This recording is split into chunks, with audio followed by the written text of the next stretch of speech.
قرآن کیا کہہ رہا ہے؟ یا ایھا الناس انا خلقناکم من ذکر و انثی. قرآن عربوں کو کہہ رہا ہے، یہ جو اپنے آپ کو دنیا کی سب سے سپیریئر قوم سمجھتی تھی، ان کو کہہ رہا ہے اے لوگو، ہم نے تمہیں ایک آدم حوا سے پیدا کیا، اس وقت نہ عربی تھے نہ اجمی، اور ہم نے تمہیں قبیلوں میں بانٹ دیا، اس قبیلوں سے تمہارے تعارف ہے. ان اکرمکم عند اللہ اتقاکم. افضلیت کی بیس یہ قبیلے اور قوم نہیں ہے، افضلیت کی بیس یہ کہ کون خدا سے زیادہ ڈرتا ہے اور کون برائیوں سے بچتا ہے.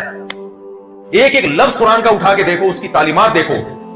حرمت علیکم امہاتکم وبناتکم وعماتکم وخالاتکم وبنات الاخت وامہاتکم اللاتی ارضعنکم واخواتکم من الرضاعہ. ایک ایک لا ایسا بیان کیا قرآن نے. یوصیکم اللہ فی اولادکم. وراثت کے جب احکام قرآن بیان کرتا ہے ایسا کلیئر کرتا ہے. خدا تمہیں وصیت کر رہا ہے اولاد کے بارے میں. للذکر مثل حظ الانثیین. جب مرو گے تو وراثت کس کو ملے گی؟ کتوں کو نہیں ملے گی، گورنمنٹ کے پاس نہیں جائے گی. یہ وراثت کس کو ملے گی؟ اولاد کو ملے گی. بیٹے کو دگنا، بیٹی کو آدھا. وَلَكُمْ نِصْفُ مَا تَرَكَ أَزْوَاجُكُمْ إِن لَّمْ يَكُن لَّهُنَّ وَلَدٌ. اتفاق سے تمہاری زوجہ کا